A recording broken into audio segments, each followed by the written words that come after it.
Hi, everyone. This is JJ, the co-founder of Good Pods. If you haven't heard of it yet, Good Pods is like Goodreads or Instagram, but for podcasts. It's new, it's social, it's different, and it's growing really fast.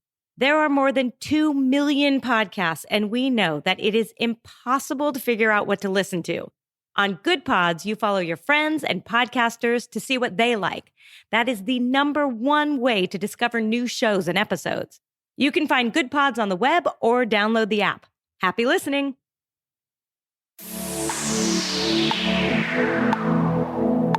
This podcast is part of the Deluxe Edition Network. To find other great shows on the network, head over to deluxeeditionnetwork.com. That's deluxeeditionnetwork.com.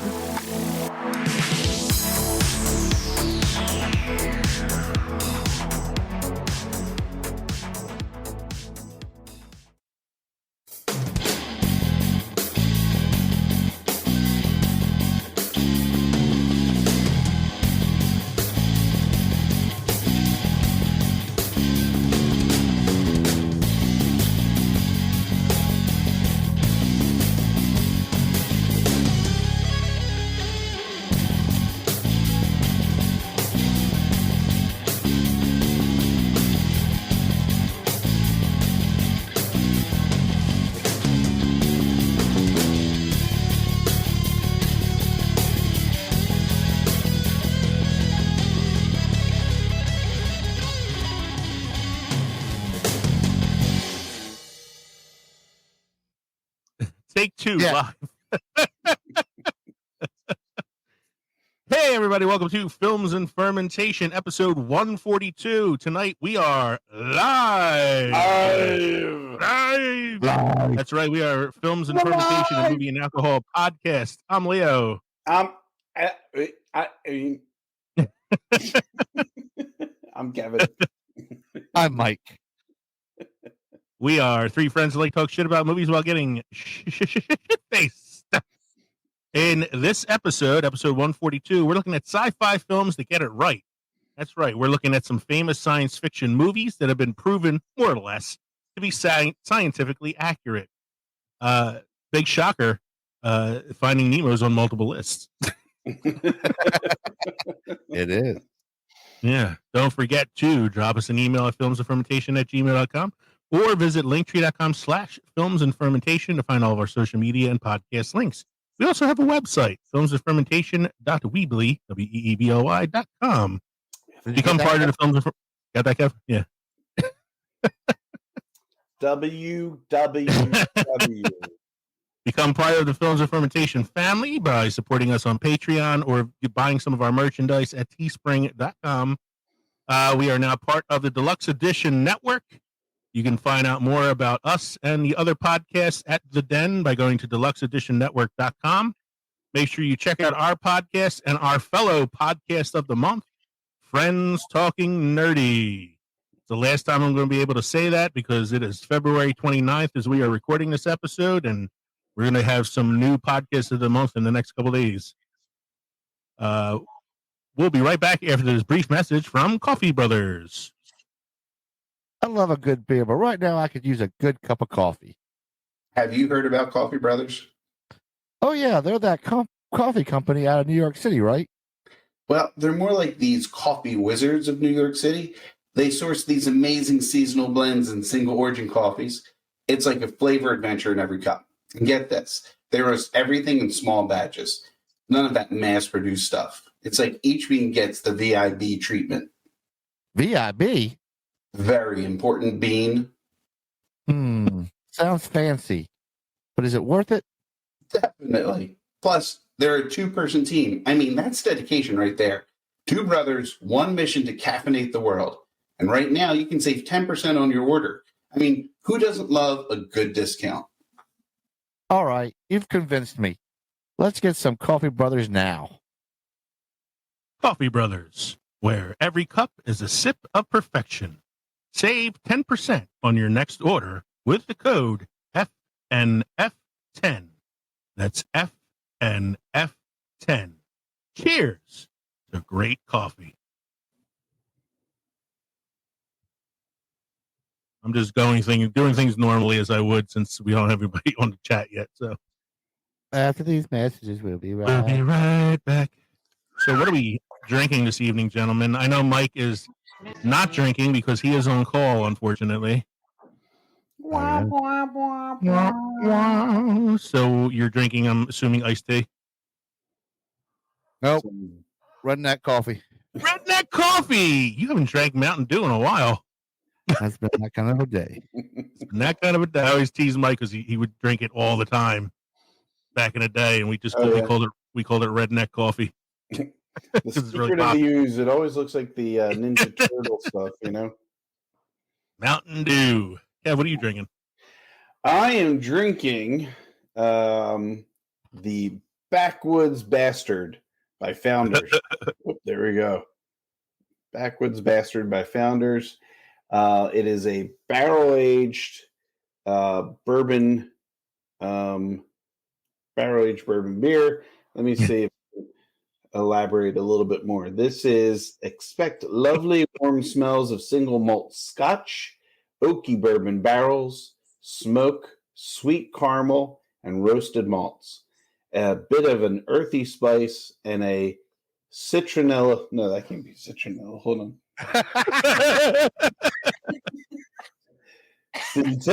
Scintilla of dark fruit. Ain't no mosquitoes gonna fuck with him. I'm gonna give it malaria. It's a kickback sipper made to excite the palate. It was bottled on September 12th of 2023, and it's 11% alcohol by volume. So that's what I'm starting with.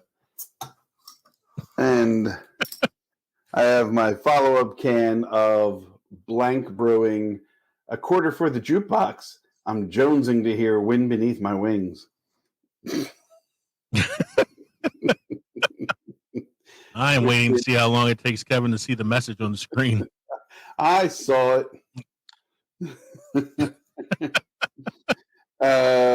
Oatmeal stout with vanilla. Yeah. And this is 6% alcohol. So that's my second. So let me. Oh, that's thick as shit. Since we are talking about sci-fi films tonight, and in honor of the release of Dune Part 2 in the next few days, I decided that the spice must flow tonight. So I am drinking some Old Smoky cinnamon moonshine on the rocks. Nice. The spice must flow. Must flow. The sandworms are horrible around here. Wait, that's Beetlejuice. You've been to Saturn? I've been to Saturn. Wow. Anything happened this week? Well, yes. Thank you for clarifying that, of course. Yes, it has. Yeah, something had happened. Shit happened. I woke up, it rained. One thing that's not on my list that I saw yesterday on there is another RIP to Virgil. Oh, Virgil, the $1 Million Man's manager in LA. Yes, I saw that today. Yeah, he passed away yesterday.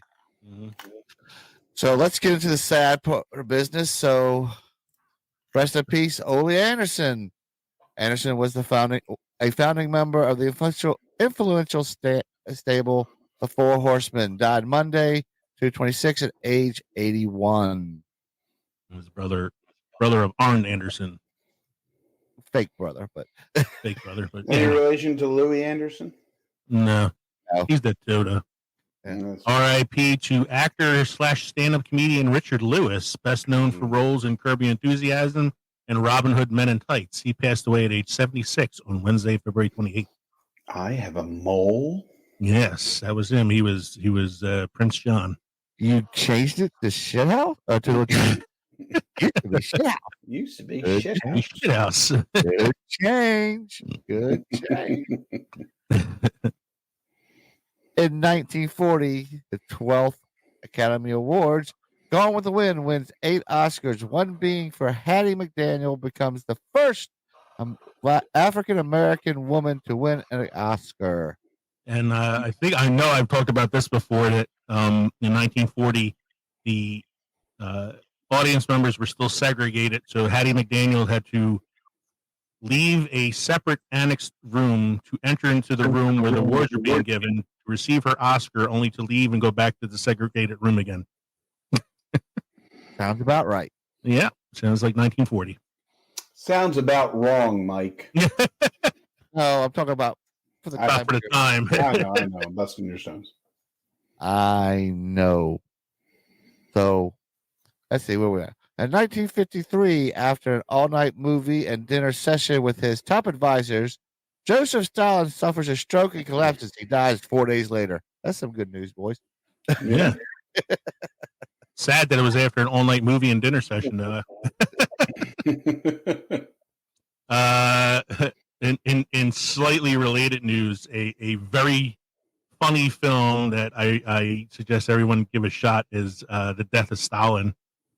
Oh, that's a great one. It's a really funny film. It's a satire of Stalin's last days and how his advisors are all fighting for the position of leader of the country after his death. I love Jason Isaacs' reveal of his uniform, where he's essentially just a whole plate full of medals and everything. Yeah, I like Steve Buscemi is really good in it. Yeah.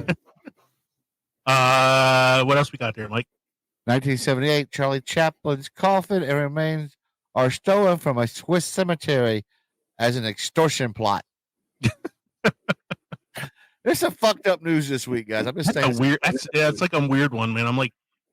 I'm assuming they got them back. I would assume. I didn't know much about the story, so it was a year after I was born. And the last one is the fact that I really like. Yes. In 1983, the final TV episode of MASH, a 2-hour special directed by series star Alan Alda, titled Goodbye, Farewell, and Amen, airs on CBS, recorded 125 million watches in the U.S. It is still the highest rated single episode of a TV show of all time. MASH is my favorite TV show ever. Like, I love MASH. What do you think compared to the movie? I like the movie a lot, but you can't watch them as... You have to watch them as separate entities. Them as separate things. Yeah, like, because they're not the same at all. Like, the TV show veered very far from where the movie went in terms of, the message and the comedy and all that. I like them both, but I'm a really big fan of the TV show. Yeah. Mike, you have any must-try beer or craft destinations for this evening? I have a beer destination. Here it is. Fox Farm Brewery in Musicville Road in Salem. This brewery is located on a beautiful 30-acre farm, focuses on hop, forward ales, lagers, and farmhouse beers, though they also make spontaneously fermented sour beers. They brew with fruit grown on the farm and age many of their offerings in barrels. Make a reservation to visit their tasting room or pick up a fresh beer to go with curbside pickup. Is that Salem, Massachusetts, there, Michael? No, Connecticut. Oh, thank you. I am currently posting again that we are live right now, so people can feel free to come and join us if they'd like. We'd love to hear from you. They weren't listening to us before. They wouldn't have heard it. No, I just posted it on Twitter. Okay. I'm on the socials, posting it to the interwebs. X that shit out, would you? Next time we do this, we should probably announce it on our podcast that we're going to start doing. Well, like I said, tonight was just a test run, so if people join, they join. If not, whatever. I'm thinking of doing this. Maybe we should save this for like episode 150. Ooh. Because that's like a monumental number to reach. So We got time to build it up, huh? Time to build it up, and I can start advertising it now, and then maybe people will join. That'll be beginning of summer, right? 8 more episodes. That's 2 more months. That's May-ish. May-ish, yeah. May-ish. We're gonna probably take a break the week after Easter for personal reasons. So think about it, Mike. Think about That's- I know. that's- it. I know. You look like Molly. So maybe we'll save it for for episode 150. Kev said he has some news for us, so time for beer news is good news. Hello, gentlemen. We got some stuff. Mike, I asked you whether that was Salem, Massachusetts or not, because I have some news regarding the Boston Beer Company and its leadership following a reported loss of $18.1 million. Million dollars over a 3-month span. The Boston Beer Company is losing its current leadership. So David A. Berwick, President and Chief Executive Officer of Boston Beer Company, has decided to step down from his position. His departure will be effective as of March 31st of 2024. There is no information as to who will be stepping up as the leader of the Boston Beer Company. Oh man, that gives me the whole document. Sorry about that. Trying to skim. It's giving me the whole legal thing. Blah, blah, blah. I don't know whether or not this will affect one of Lee's favorite breweries, which would be Sam Adams. I don't know if that falls under the Boston Beer Company's umbrella. Forget this. Anyway, sorry. The whole legal document continues to go on. Additionally, in beer news, those of us who are making sacrifices for Lent, the Diocese of Scranton, Pennsylvania's 40 Days Brews helps to feed the homeless. Many Catholics give up beer as part of their penitential rigors of Lent. One diocese is brewing it as part of... Thank you, Satan. One diocese is brewing it as part of Lenten tradition stretching back 400 years. The Diocese of Scranton, Pennsylvania has launched a beer collaboration with a local brewery to support its anti-hunger programs for the homeless. The tradition of Lenten beer stretches back centuries. In Bavaria, in the 17th century, Pauliner monks turned to a common staple of the time of their region, which was beer, to sustain them through their strict no solid food fast during the Lenten season. Pauliner is now a global brand and is among the best-selling beers in Germany. Ever hear of that one there, Michael? Which beer? Pauliner? Yes. Oh, well, that's where this comes from.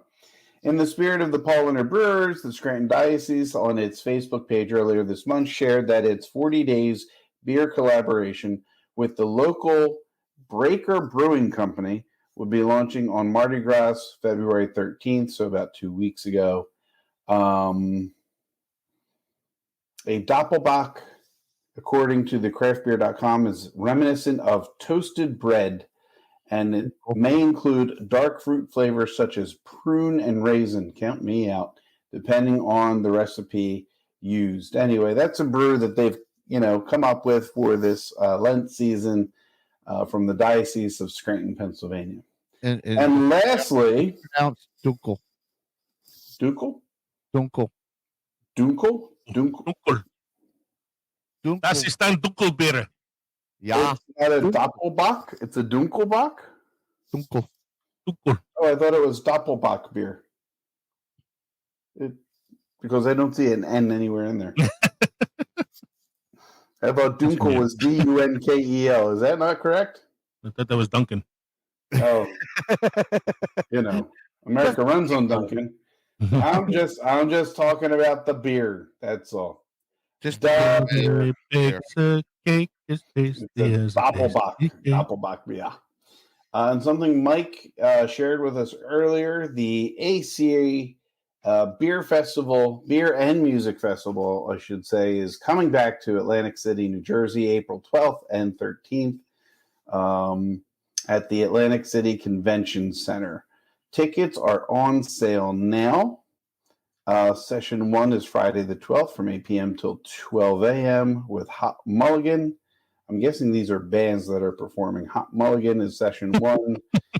Saves the Day is Session 2, which is Saturday the 13th from 12 till 4. And then Goldfinger is Session 3, Saturday, April 13th from 6 p.m. till 10 p.m. And I'm sure they'll have other entertainment as well. All festival attendees must be at least 21 years or older with a valid ID.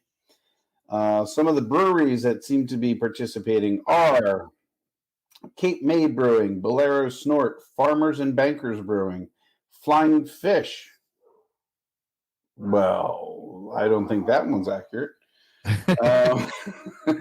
Maybe they bought some of the stock before they sold it to everybody else. Oh, ticketing events. They were holding ticketing events at these locations. Okay, so that was at Flying Fish on January 10th. Let me see if anything's coming up. Let's see.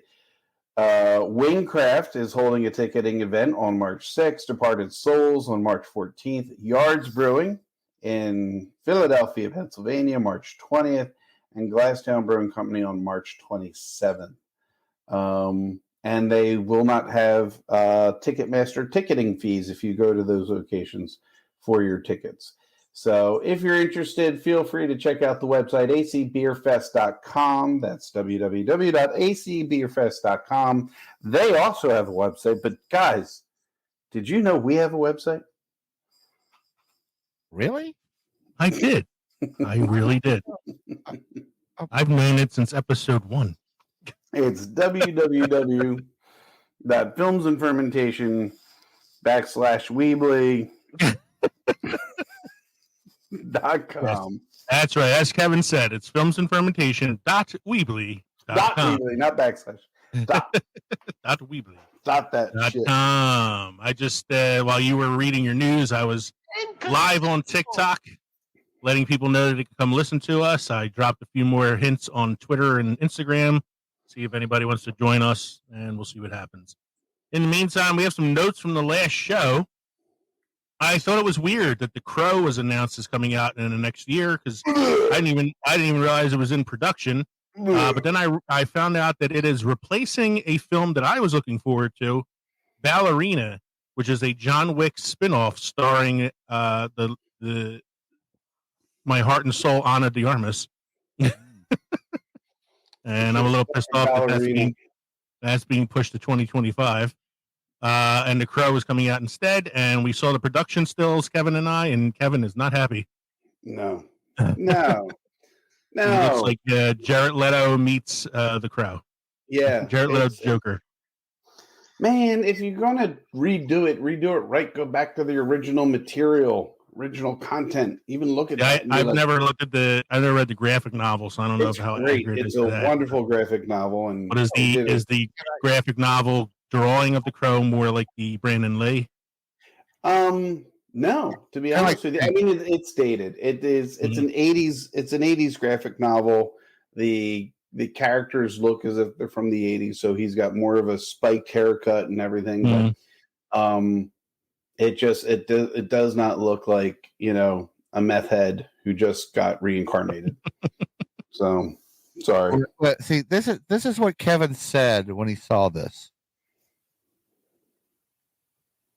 I hated her so much. It's flame. On the sun's face. Breathing breath.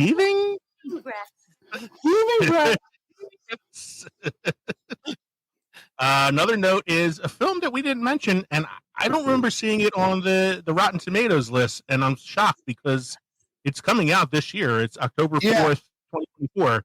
Joker 2. I saw it on something, but not on that list. Yeah, it was on the list we used, and so I'm a little angry that we missed that one, but that's coming out as well. Joker 2, Folie à Deux. So I had to look up what that meant because I'm not really a French speaker, but Folie à Deux means literally it means madness for two. Hey. It's a picture of like this to be a Harley. So yeah, so apparently it's a term used in psychiatry to describe a shared delusion. So since Harley Quinn is in this one, it's a fitting title then. So what would we call if there's three of us sharing a delusion about being podcasters? So that would be folie à trois. Or trois. It's a ménage à trois. Folie de trois. It's an ode de toilette.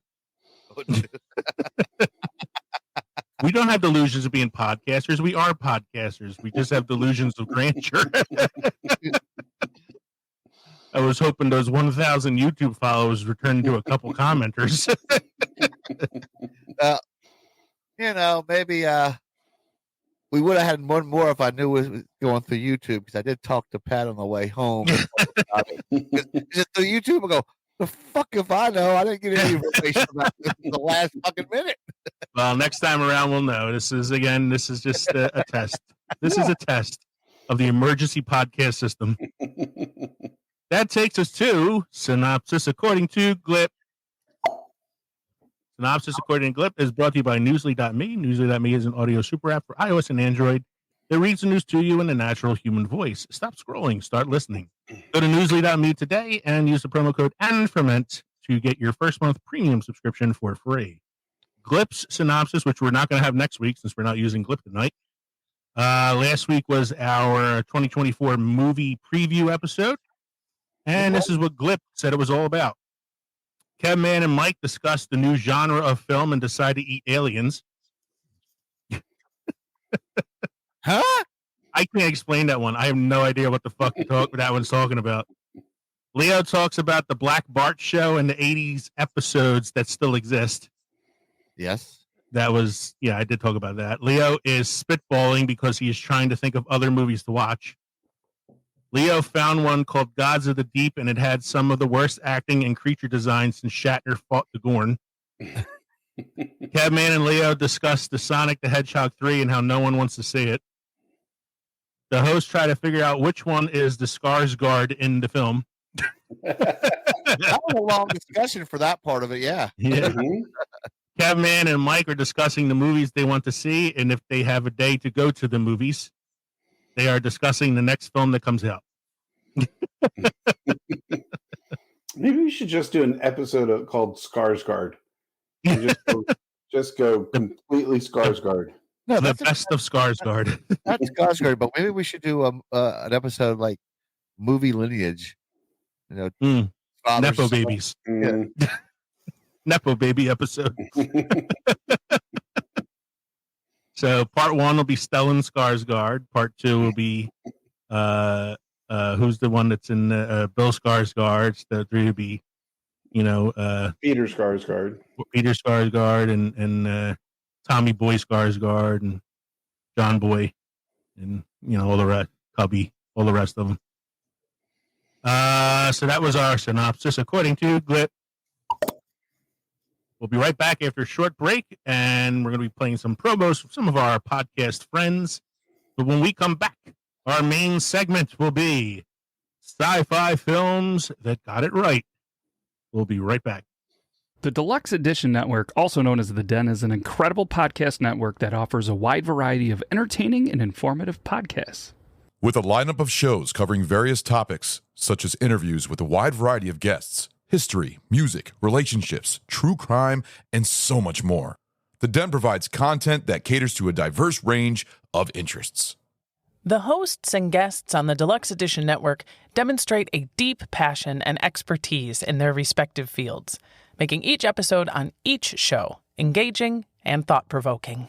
The network fosters a sense of community by encouraging listeners to interact through live chats, social media, and forums, creating an inclusive environment for discussion and sharing opinions. With its commitment to high-quality production, the shows in the Deluxe Edition Network continue to captivate and entertain its ever-growing audience. Whether you're a podcast enthusiast or someone looking to explore new topics, The Den is a fantastic platform to dive into and uncover fascinating insights from experts in their fields. The Deluxe Edition Network is the home of independent awesomeness. To find all these great podcasts in one convenient location, head over to deluxeeditionnetwork.com. That's DeluxeEditionNetwork.com.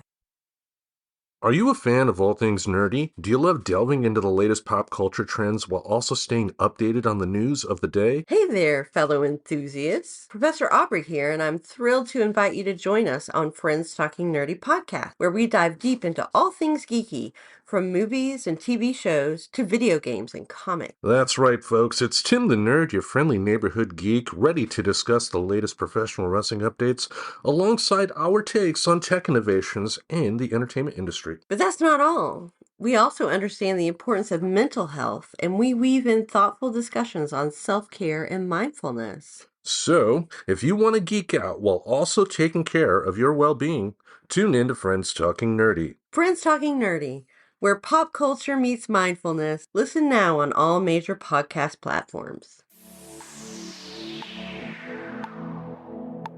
This podcast is part of the Deluxe Edition Network. To find other great shows on the network, head over to DeluxeEditionNetwork.com. That's DeluxeEditionNetwork.com.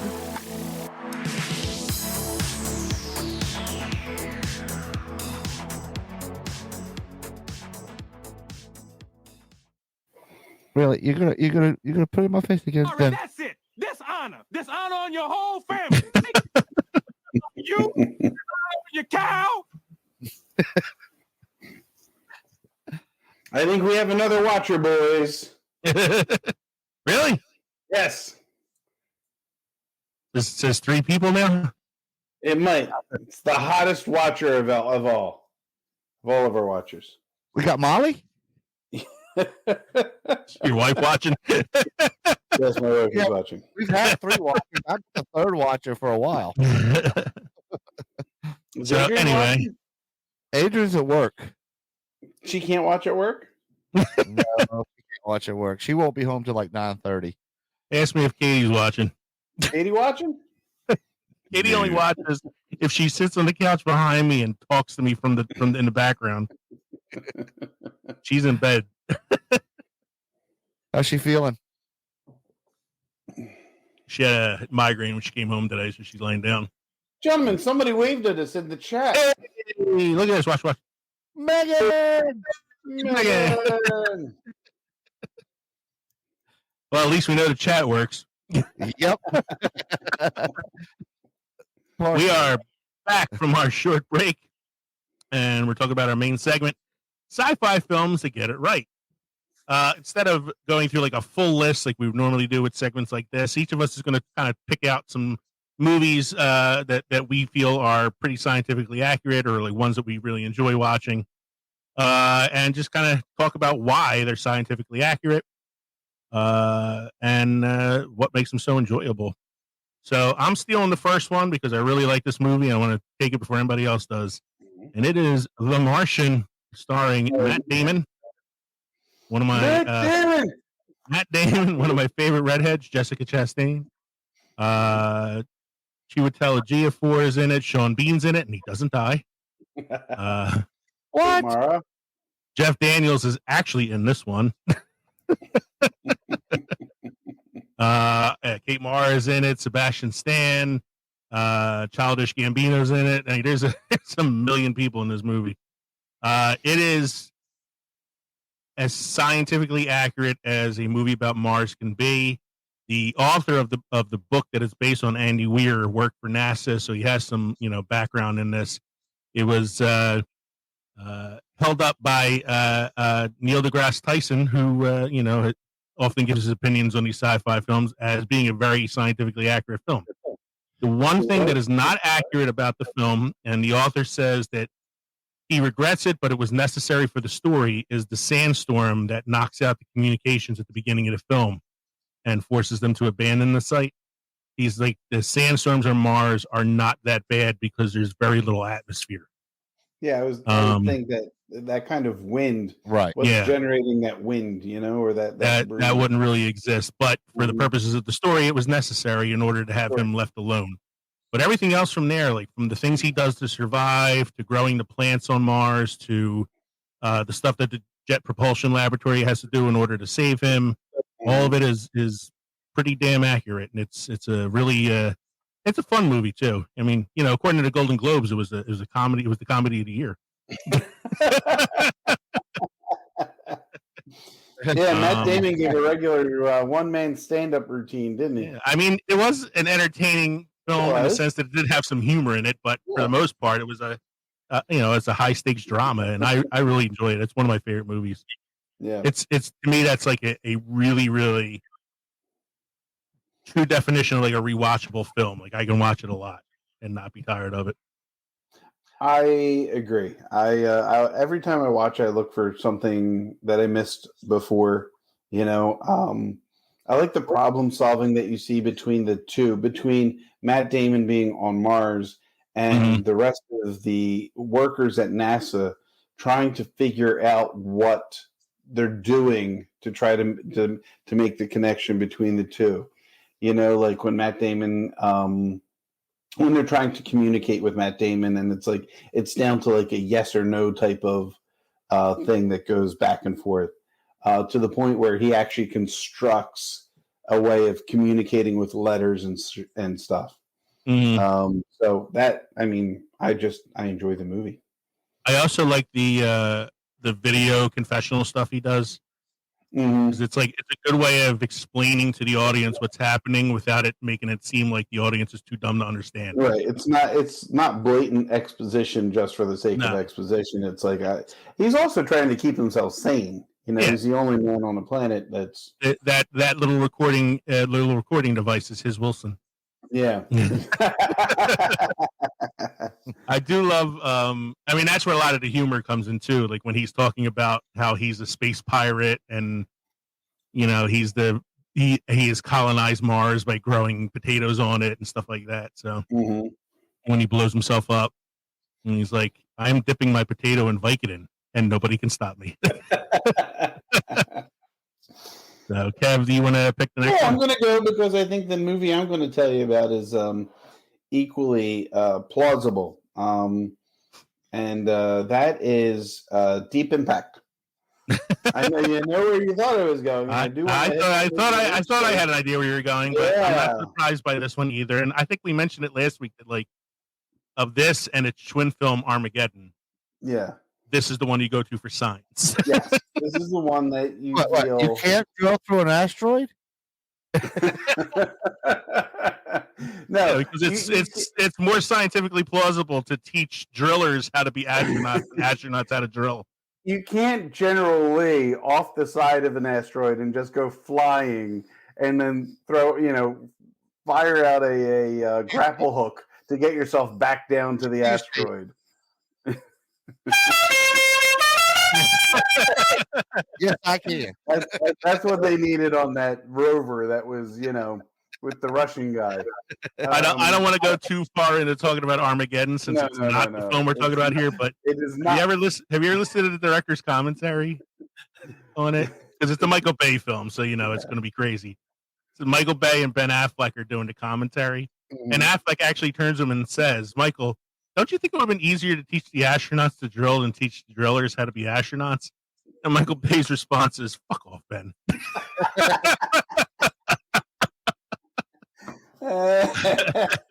So getting back to my movie, the scientific accurate one, yeah. It was, it's a great movie. It's a movie of what would happen if an asteroid were to find itself propelling itself towards Earth. What resources do we have to kind of avoid that thing? What's feasible, what's not feasible. And I think they also landed on the asteroid too, didn't they? Broke it into two pieces, made it a little bit smaller, and then I'm sorry if I'm giving things away, and I really don't. I don't. I know they send a ship up to try to do something like that. Like Robert Duvall's the captain of it. Right. I don't think. Are they successful? I don't remember. It's been a while since I've seen this. So what happens is they send up rockets to try to blow it to bits. Nothing happens. They send up a ship that needs to get in to put a nuclear warhead into the asteroid to blow it from the center out, which would cause it to like break into pieces and just burn up on entry. Something goes wrong. They are unable to break it in the way that they hope for, and instead they get 2 pieces of the asteroid. Right. Bless you. Both, thank you. And both are hurtling themselves towards Earth. They can't get rid of both at the same time, but they can get rid of the more destructive one by putting themselves in the path of it with the warhead that they have, or with the things that they have on their ship, which they do to eliminate the one asteroid. The second one ends up coming to Earth and, doing some massive damage. All the while, the people of Earth are trying to make it to win the lottery to get into these deep caverns built into mountainsides, right? To try to save what they can of humanity. And I think that's the part that really comes to, like, yes, there would be a lottery. Not everyone's going to be saved. People will have to make choices. Would people even know about it? That is even a better question. But I feel that handled that whole situation much more accurately than, say, Armageddon, and has inspired me to build my own bomb shelter in my backyard. Molly's digging it out for you, right? Damn it, Molly! The bathroom's over here. I think the like underground bunker thing is more plausible too than, like, say, the movie 2012, where people are trying to get on these like colony ships to leave. Like, where the fuck did they come from? Like, so, Mike, you want to take the next one? I'll take one. Mine's a little different. It's not as nowadays you wouldn't call it sci-fi, but when it came out, it's kind of sci-fi. Okay. But I'm gonna go with Jurassic Park. Okay. Because back when it came out, genetic engineering wasn't where it's at nowadays, but it's getting very close to that now. You can splice different genes and stuff, and they're growing creatures. I mean, you can 3D print limbs now. Like, yeah, I mean, it's really the science that's gotten out there, and they they brought Dolly into this world. So I had read something recently that there's scientists who are looking to clone a woolly mammoth because they found they found a mummified body in like Siberia or something that still had good DNA, and they were going to like splice it with like an elephant, which is like its most closest descendant, right, and try to reproduce the woolly mammoth. So yeah, it's not necessarily. I mean, 1993, it might have seemed like far off science, but here we are. Why do a woolly mammoth? Why don't we do something more closer to being, gone extinct earlier? Something, I think it's just to kind of see if they can do it, because it's the first, it's the most well preserved specimen that they found. Well, to quote the movie, their scientists were too busy wondering if they could do it to see if they should do it. We have woolly mammoths running rampant. Personally, I feel that if they were to clone the dodo bird, which was alive when we were around, not when we were around, but like humans. I mean, I guess the woolly mammoth was around when humans were around too, but you know what I'm saying. The dodo just went extinct within the past 100 years, and we have to have material from that particular bird stuffed somewhere in a natural science museum that we could clone, and what would be the problem with bringing that one back? Yeah, like you need viable samples. Like the thing that makes the woolly mammoth a possibility is it was a preserved specimen. Mm-hmm. I mean, if it wasn't for that, I don't think they would have been thinking about it that much. But yeah, I agree with you. Like, why can't we bring back? I don't know, what is another extinct animal? Like the white rhino is on the white rhino. Yeah, white rhino's on the verge of extinction right now. Like, let's increase the population. Yep, exactly. All right. What do I want to go with next? I'm going to go with this movie because I just watched it recently. I'd never seen it before. But I saw it come up on a couple of these lists, and I was like, I'm going to check this out, considering it keeps coming up on the list. It's called Gattaca. Yeah. It came out in 98, I want to say, 97. It stars Jude Law, Ethan Hawke, and Uma Thurman. and it takes place in like the near future, where genetic alterations are now like a thing, and you can genetically alter your child to make sure that they grow up the way you want them to. Mm-hmm. So they would have like the right characteristics, and they would be strong, and they would be all this stuff. And in this society, there's the race of people who are altered, and there's people who are born naturally. And the people who are born naturally are looked at as like less than perfect. Inferior. And, yeah, they're the ones given like the menial jobs, whereas the genetically enhanced people get all like the special jobs. And Ethan Hawke plays one of the normal people born naturally who wants to be an astronaut but can't be because he's considered, inferior.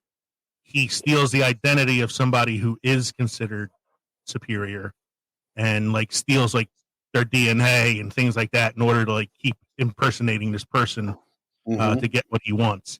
The thing that kind of makes it realistic is that genetic in 1997, it didn't seem like like it would be possible to be able to do that sort of things. It's like a eugenics kind of thing. Mm-hmm. But now it's totally possible. The idea of a designer baby is not out of the realm of belief at this point. Right now, it's probably like something like only rich people can do, but the procedure is there. Like you can choose the sex of your baby, manipulate the genetic code and shit like that now. So we're getting closer to actually being a Gattaca. I know of people who have gone through like treatments for, IVF and help with, conceiving.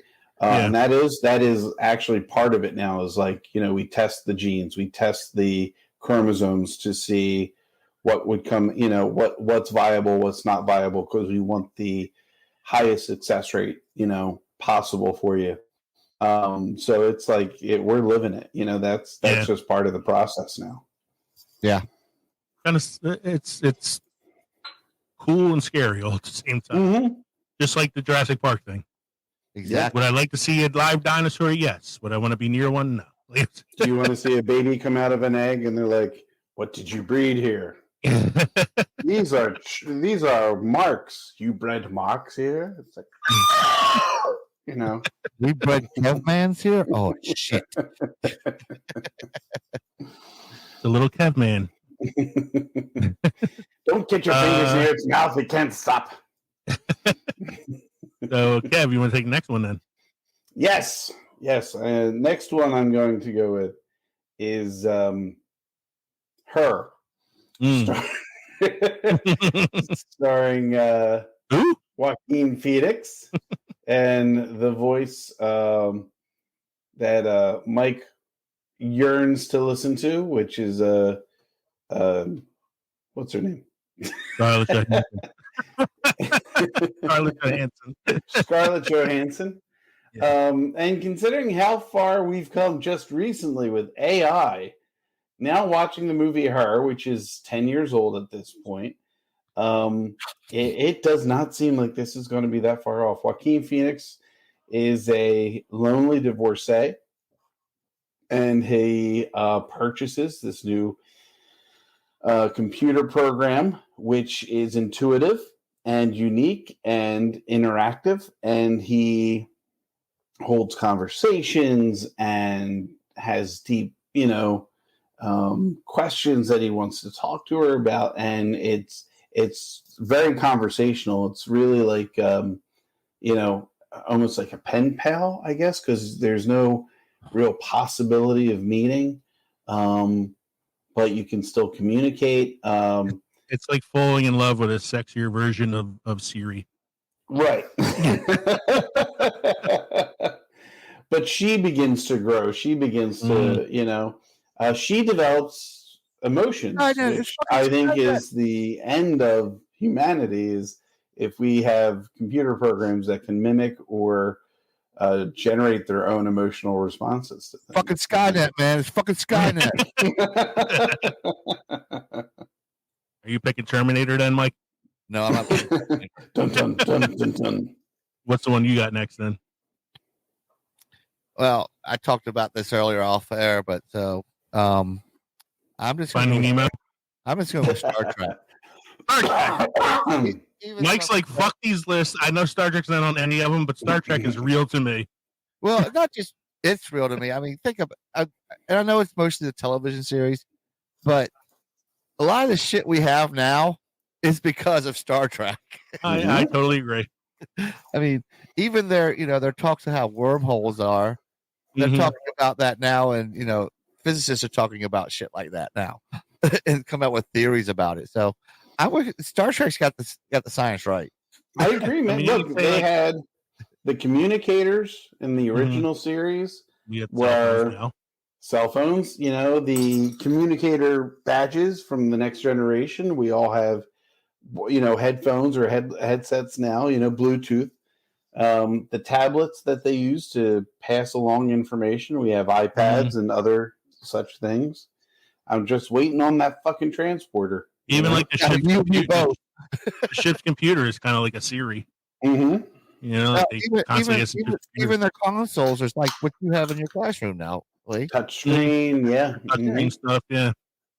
No, I agree. I'm just fucking with you, but I agree. Like it's like a lot of sci-fi is like that, where like these sci-fi writers and TV shows, like they make conjectures on these future things, and then eventually they kind of come to pass anyway. Because I want that and make it. Yeah, exactly. It's like somebody had the idea, then somebody was like, "Well, this should be a real thing." They go through the science to make it a real thing. It's introduced to life, and then we build off of that. Even did I say? It wasn't a true holodeck, but it was a either augmented reality or virtual reality headset. But you walk on this.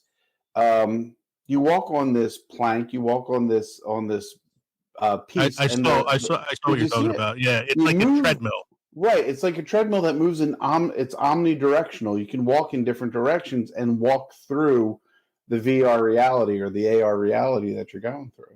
Yeah, so I mean that's another step closer to the holodeck.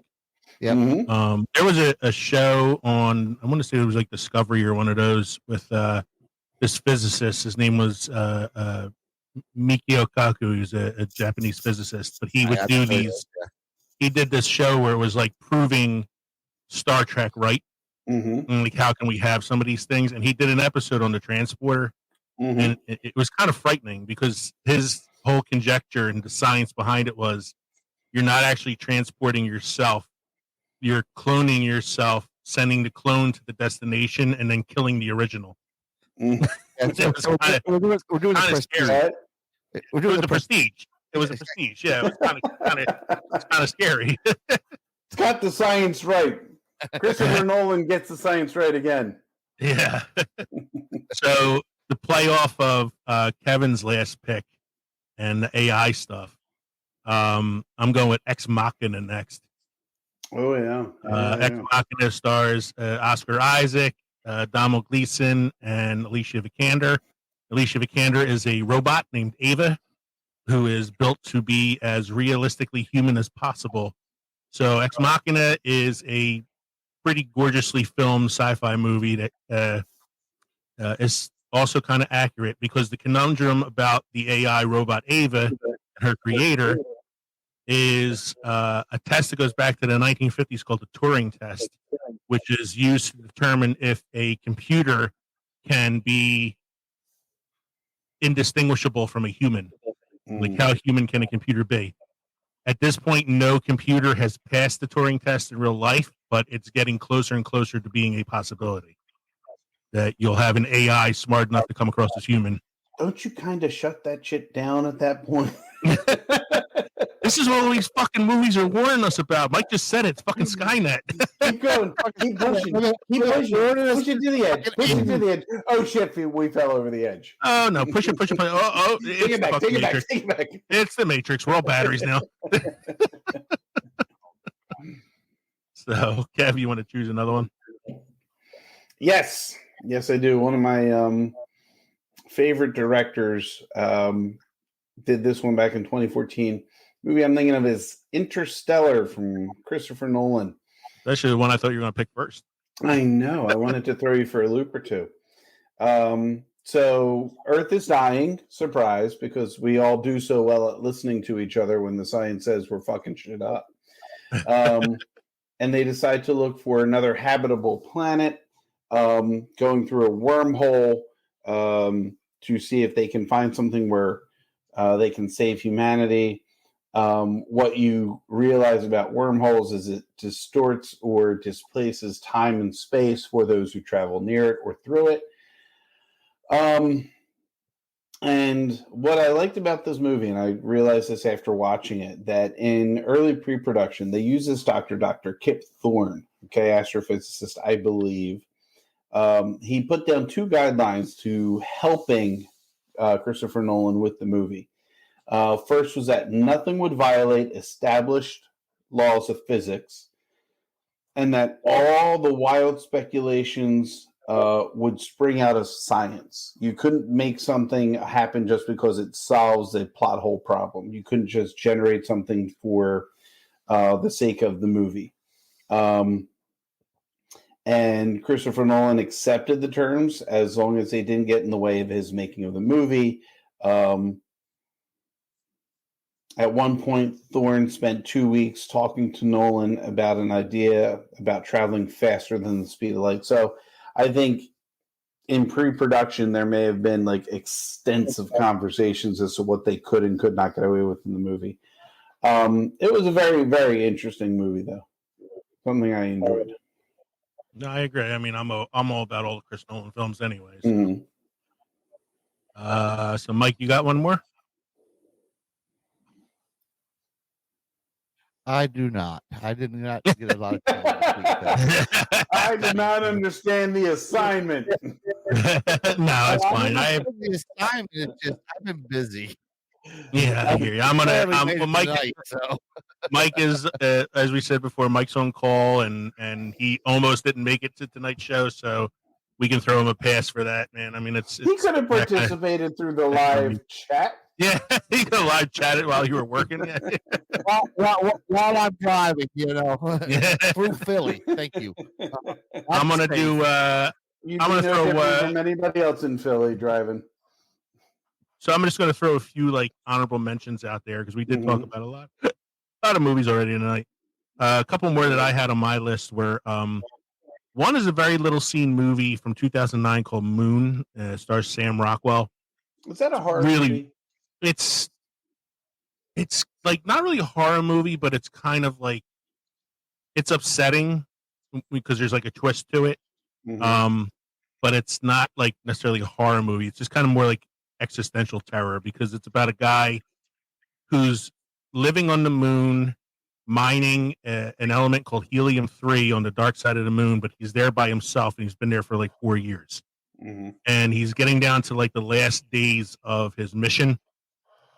And he's starting to get like loopy from being alone all this time. And, he's looking forward to go back to Earth. The thing that's realistic about it is the mining of helium-3. It's an actual element on the moon, and it's something that NASA is working on doing one day, is going to the moon and mining this resource. You mean like that rocket we just landed and it tipped over? Yeah.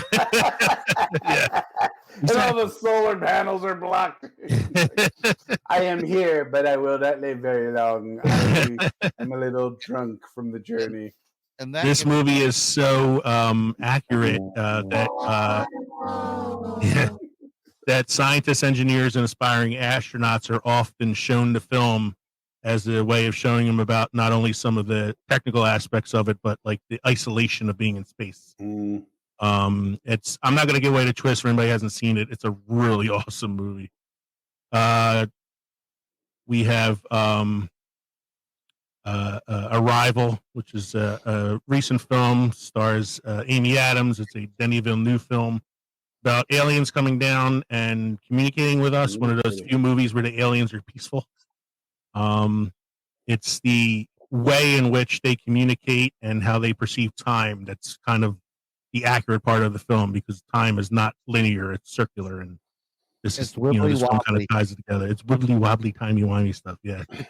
So you got Arrival. 2001 Space Odyssey is a classic, and it's a very accurate film considering we hadn't even landed on the moon yet when this movie came out. And we will have AI that tries to kill us, just like Hal did. Yeah, just like Hal did. Yeah. And don't forget about how the science was right in Mac and me.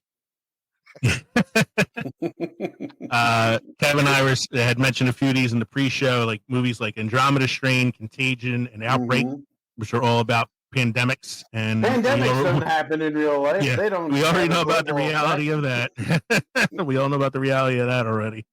Those are some pretty accurate films. And I'm looking at this one list. Screen Rant has Apollo 13 on their list of sci-fi films that get it right.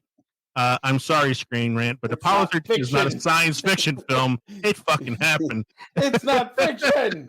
So wait a It's minute. not science fiction if it happened. On the way they're It's the thinking, science means- fact. Guys, Yeah. that means the way they're thinking means Oppenheimer should be on this list then. Yeah, if you're looking at it as sci-fi, then Oppenheimer on the list. Yeah. I'm going to read one more, Mike, just because I know you were tickled by this one earlier. Finding Nemo. You're gonna say 2003 Finding Nemo. Contact. Well, Contact's another one too. It's pretty scientific accurate. Yeah. Finding Nemo. It was on multiple lists. We were all kind of surprised by this. But it Fish says talk. that the Pixar team hired marine biologists as consultants to walk them through the designing of the seaflora, the swimming mechanics, and even some of the social behaviors of the fish. For example, the tropical fish occasionally do wind up in the Sydney Harbor in the summertime after they are carried away by the East Australian current. So a lot of like the mechanics of the underwater life were pretty accurate. So dory fish are really. There's dory fish have no memory, and there's a giant manta ray that teaches the little kids elementary school shit. And she is a natural blue. And clownfish really aren't funny. No. There was one more on the list, and I understand this is kind of a big stretch for science fiction. It was Minority Report. Yeah. And it's not so much the empaths and the ability to see a crime before it happens. I'm not sure about that. But the idea of marketing and commercializing, Spielberg looked into that stuff to see if this was a possibility. And when you look at our computers and the algorithms that get written for everything that we type into our search bars, and how everything then becomes catered to what were we just looking at, and then you look at Minority Report, where they scan the retina of your eye and be like, "Oh, hello, I remember that you had purchased this. Would you like to get a follow up of whatever?" It's like, yo, that's we're at the Fred Flintstone stages of that right now. Oh, Kevin, and you purchased porn. Do you want more? That's what incognito mode's for. And that's when we get to the Jetsons stage of it, that's when it's going to be the scanning of the retinas to show you that stuff. I do think that they thought Nokia would be a bigger name than it actually is right now. Considering how Nokia was a great cell phone for when that movie came out. Just couldn't catch up with the smartphone. I like the you talk about like the touchscreens I have in my classroom. Like that's kind of a Minority Report thing too. Mm-hmm. Like they have that shit that he's always moving around with his hands and all He's that. moving Like, around, and I feel that's something that's essentially augmented reality. It's just augmented reality without the visor on. It's really just moving things around that way. If we're going to do that, I want Tony Stark's reality. Yeah. I want Where you that. can, Oh yeah. throw things out. And like, That's the one I want. They also have self-driving cars in Minority Report. We're getting closer to that too. Yeah. They are on magnetic tracks, which I think would cut down on a lot of traffic situations. Dude, I could not tell you how happy I would be to get into my car just for the ride and let the traffic just kind of do its own thing. Considering how far I drive to get to work every day, I'd love to be able to take a nap on my way there. Yeah. I mean, I do it now, and then the car just veers off the road. It's terrible. All of that screaming, it just keeps me up.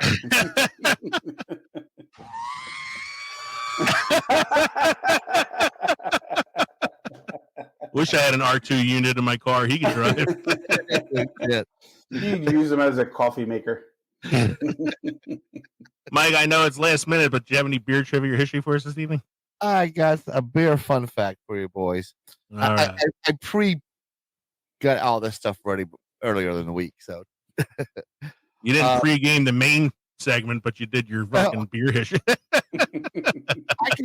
This takes like 5 or 10 minutes, sometimes. Research studies conclude that men in their 70s and 80s who drank a beer a day were clearer thinkers than non-drinkers. What about guys in their 40s that drink like 3 or 4 a night? You're drunk every night. You can't think clearly. Come on now. I drank like 4 or 5 at Quizzo the other night, and I was a little mentally challenged after. Are we getting on the turnpike? Yes, we're getting on the turnpike. Yeah. I could have found my way here easier. I don't think you could have. No, I could have. I was fine by then. I was drinking that triple espresso at that point. That was good. How were your drinks this evening? I know, Kev, you said that one beer was really good. That one beer was very good. I'm going to have to see if Founders, because it's part of a barrel aged series. But the Backwood Bastard was very good. I enjoyed that, and I had since moved on to a quarter for the jukebox. I'm jonesing to hear "Wind Beneath My Wings." Sounds like something Deadpool would say.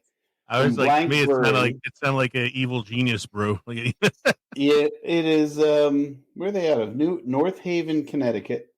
It's the oatmeal stout with vanilla, and it's 6% alcohol by volume. This is actually pretty good too.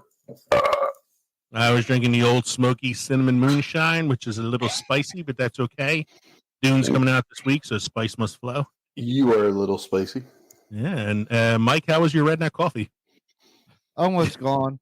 Almost gone? Yeah. So you're holding up the Four Roses bottle. Is that what you're looking forward to? Yeah, well, that's been sitting here since the last time I had 4 roses. I'll put it back upstairs. Mike's like, he's prepared for the next time he I'm can. yearning. The thing is that my buddy Pat, good listener, friend of the show, Pat. Yeah. He should be in the chat right now, don't you think? He next time. He's on call next week, but couldn't do the weekend, so we switched weekends. So as of tonight, after tonight, I'm done on call for the weekend. He got it for me, but I got it next weekend. But which is good timing for me since Final Fantasy VII Rebirth came out today. So I'll be your weekend set. At least tomorrow's set. 4 Roses in Final Fantasy. At least tomorrow's set. All right. So thank you for joining us tonight for episode 142, Sci-Fi Films That Got It Right. We hope you enjoyed listening to the podcast as much as we enjoyed recording it for you. Remember, you can drop us an email at filmsoffermentation@gmail.com or visit linktree.com/filmsoffermentation. Find all our social media and podcast links. Become part of the Films of Fermentation family by supporting us on Patreon or buying our merchandise at teespring.com. You can also go to DeluxeEditionNetwork.com to visit us and all of the Deluxe Edition Network podcasts at The Den. Don't forget to stop by the crossroads between Pickled and Fermented next time around for episode 143. The Oscars are coming up on Sunday, March 10th. Our next episode will be a few days. Yeah, our next episode will be recorded a couple days before that. So we're going to give our conjectures for who's going to be winning the Oscars this year, a little Oscar preview. So don't forget to join us for that. Leo. I'm Kevin. I'm Mike. You've been listening to the Films and Fermentation podcast. Cheers, everyone. Live. Bye, boys. Have fun storming the castle. Mike's having fun with his soundboard tonight.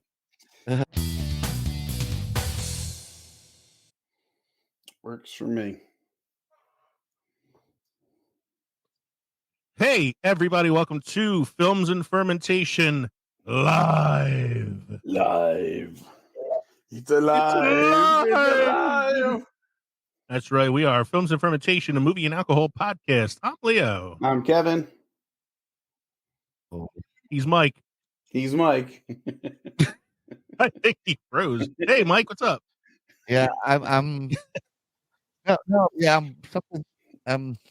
only catching every other word. So let me see if I can get some better. There we go. How's now? Sci-Fi that got it right. Try this again. All right, let's do this again. Ready? When I get home, that's for sure.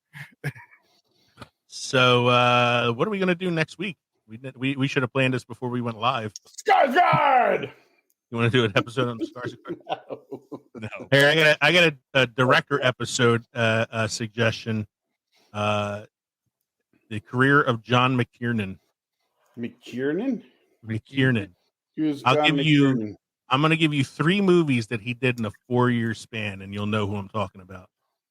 Between 1988 and 1991, he did, in a row, Predator, Die Hard, and Hunt for Red October. Wow. Those are just 3 movies that he did. Okay. Not saying we have to do that next week. No. It's not a bad idea. An idea for down the road. What's coming up? Anything coming up soon? St. Patty's Day is in about 2 weeks, 2.5 weeks, 17th. That week, we'll revisit The Quiet Man. Revisiting The Quiet Man. Revisiting The Quiet Man.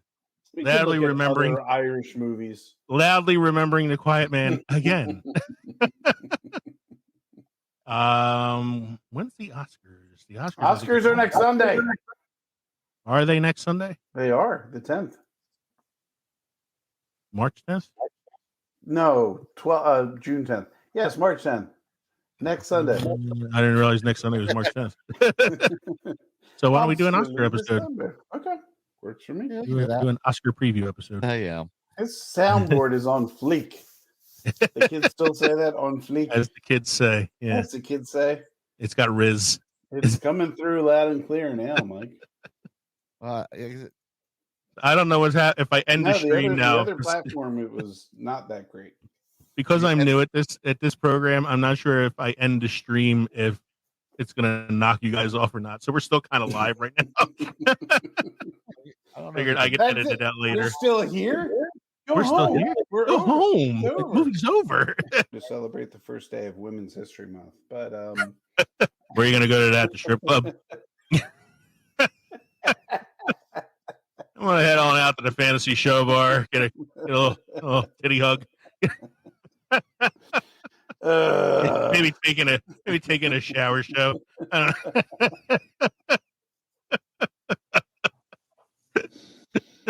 Wow. Good night, everyone. Happy Women's History Month. Well, don't worry.